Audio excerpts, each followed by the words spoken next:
Hey everybody, Tyson here again. So as many of you know, I have an M&P 9mm. Really happy with it.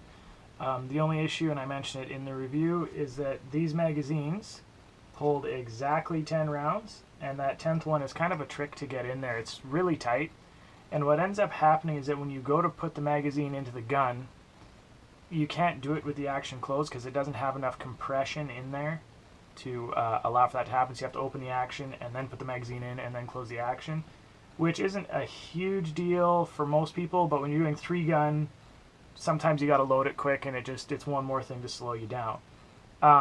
One of the things that I learned you can do via YouTube and different chat rooms and things like that, message boards I guess, is you can take the follower out of your magazines. As you can see, I've got a torn down magazine here on the left and then a complete magazine here. You can take the follower out and you can actually just cut it a little bit along here and along the back side, and that'll allow it to go down a little bit lower, and it'll give you enough to fit that 10th round in easier and give it a bit of play. One thing I've got to be cautious of though is that if I go too far and I can fit an 11th round in, I've got to legally destroy the magazine because of Canadian firearms laws. But I don't think that's going to happen, and I don't think it'll be an issue. The only tools I can really think of that you'd need for this are some sort of like a little brass punch, something like this guy, and I've got this little scratchy poker thing that I don't even remember where it came from. I think I got it in a used toolbox at a garage sale, but it's just handy to have to pry things out and get the follower off of the magazine spring. I'm going to try and show you how to take these apart, but I might get my big hands fumbling in the way. But essentially what you want to do is you take your brass punch, or it doesn't really have to be brass, and in the bottom of the magazine, it's a little dirty here because I had stickers on it to denote which ones were mine when I was at a 3-gun match, but basically you just push this down in here and you push on it and then slide this base off of the magazine, and you can see there's a little additional base plate, I guess you'd call it, in here, and that comes out, and then there is your follower, and then this is where this little scratchy prying tool, anyone that's got a little workshop or a workbench knows that these kind of scratchy things and dental picks, things like that I'm not really sure where the heck they even came from, they always seem to be the most valuable tool you have. But there you go, you have that pop off, and then yeah, we're just going to take a little Dremel. You can get in there with a file or even a cheap little saw or something like that. If you got a little Swiss Army knife with a saw, I'm sure that would work. But I'm going to try using a little cutting wheel on a Dremel because it's just plastic, right? And on the newer magazines, if you look closely, which I'm not sure you can quite pick up with this camera, there's actually a line here from the mold, and I was instructed to cut right along that line. And of course I'm going to go cautious because it's easier to take more off again later than it is to add some back on, and I don't want to lose a $40 or $50 magazine because I got a little heavy-handed with my cutting. Anyway, that's really all there is to it.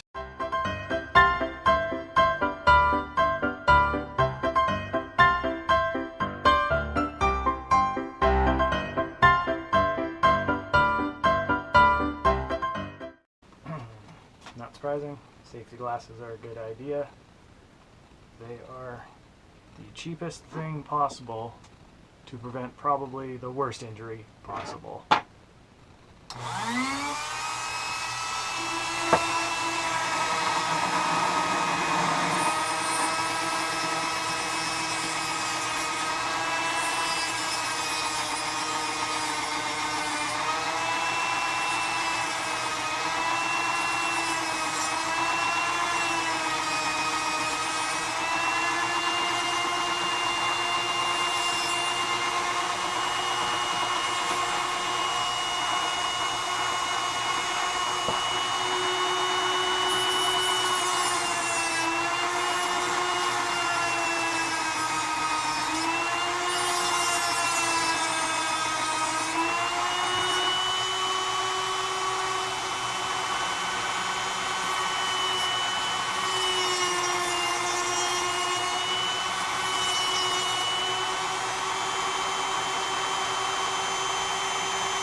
original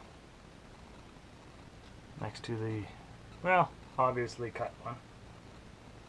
Let's see if that's enough to make a difference. Let's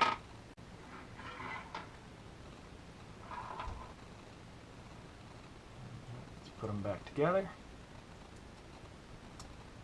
See if that worked out for me.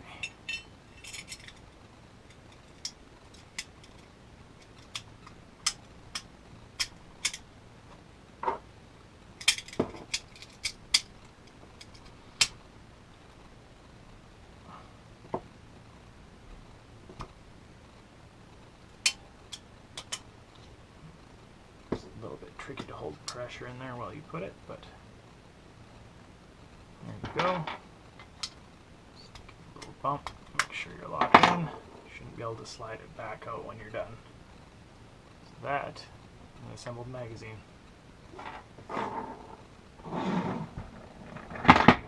Let's see if it holds 10.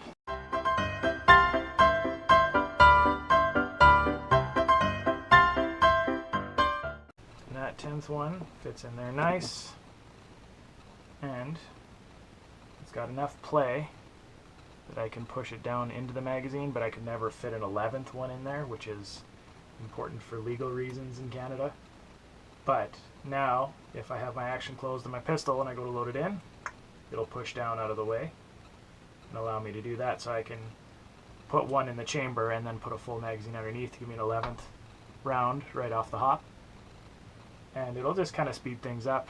Yeah, I'm going to make sure they don't bind into anything weird as I unload it.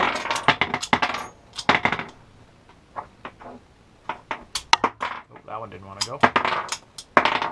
So the follower runs fine up and down the magazine itself. So I'm going to go ahead and do the other ones. And yeah, that's that. If you have any questions, let me know, but it seems pretty straightforward.